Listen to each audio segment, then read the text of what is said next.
What if you woke up one morning, arrived at the airport with your bags packed and your boarding pass in hand, only to find that every single flight had been cancelled? Not just yours, every flight. For millions of passengers around the world. This is exactly what happened when Qatar Airways, one of the world's most awarded airlines, was suddenly and completely grounded. In a matter of hours, one of the busiest aviation hubs on the planet, Hamad International Airport in Doha, fell eerily quiet. This was not a technical malfunction. This was not a weather disruption.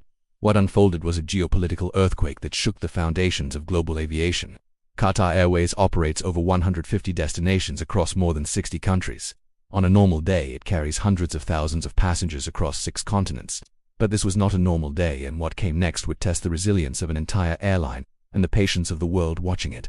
The spark that started it all. To understand why Qatar Airways came to a standstill, we must first look at the geopolitical fire burning across the Middle East. The crisis began when the United States and Israel launched coordinated military strikes against Iran, targeting the country's missile production capabilities. The strikes sent shockwaves through a region already navigating decades of tension.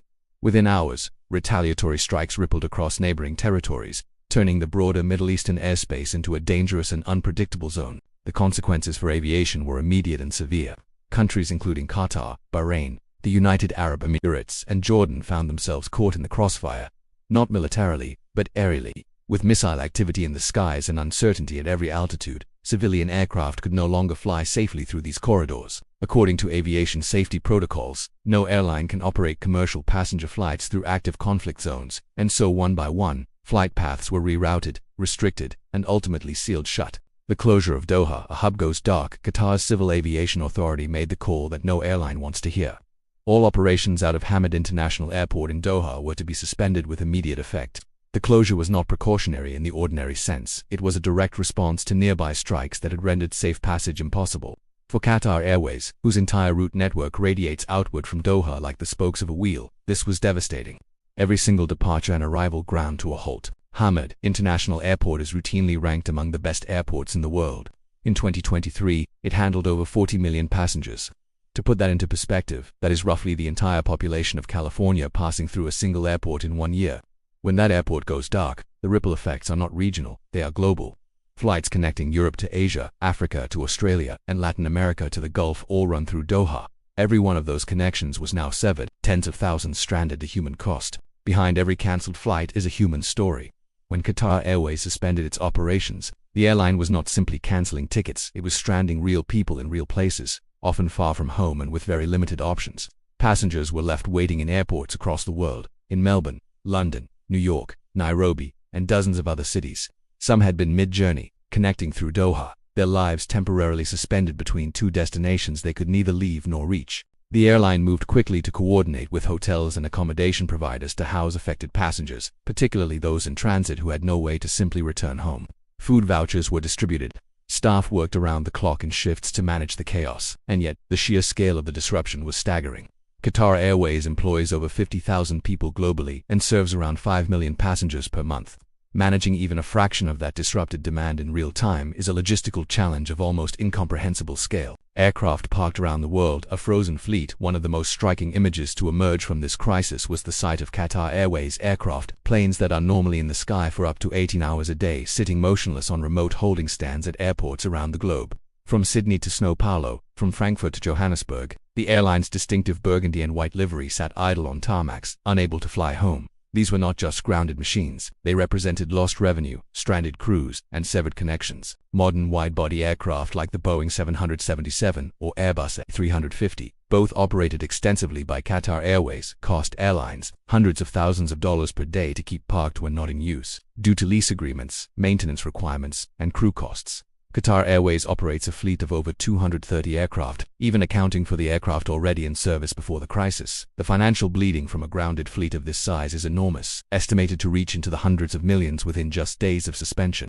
The slow road back, a cautious resumption. As the immediate military situation showed the first signs of stabilizing, Qatar Airways began the careful, methodical process of restarting operations. But this was not a flick of a switch.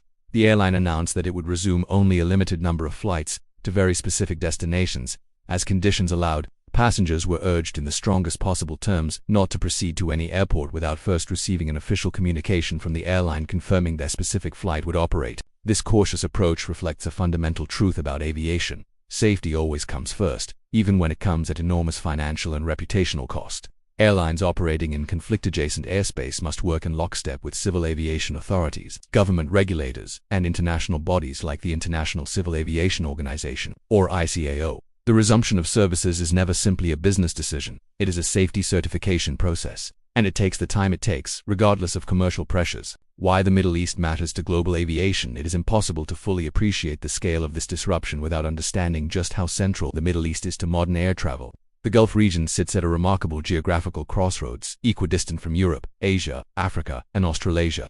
This makes cities like Dubai, Abu Dhabi, and Doha natural layover points for long-haul travel. In 2023 alone, Middle Eastern airports handled a combined total of over 300 million passengers. That is roughly equivalent to the entire population of the United States passing through just a handful of airports in a single year. When airspace across the Gulf is restricted even partially, the knock-on effects for global aviation are immediate and far-reaching. Airlines from Europe to Asia must reroute, burning more fuel, adding hours to journey times, and increasing costs for carriers and passengers alike.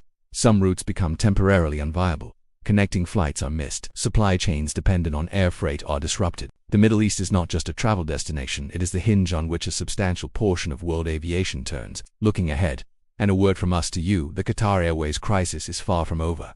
As resumptions continue on a limited and evolving basis, the airline faces the long task of rebuilding its network, restoring passenger trust, and calculating the full financial damage of what has been an unprecedented suspension. Analysts suggest the grounding could cost the airline well over $1 billion in lost revenue and operational disruption, figures that will weigh heavily on quarterly and annual performance reports for months and possibly years to come. The resilience of the airline and its people, however, is not in question. What do you think about the situation? Have you or someone you know been affected by these flight suspensions? We would love to hear your experience and thoughts in the comments below. Stories like this remind us how deeply interconnected our world truly is, and how quickly the skies we take for granted can fall silent. If you found this documentary valuable, please hit the like button, subscribe to the World Documentaries, and share this with someone who loves staying informed.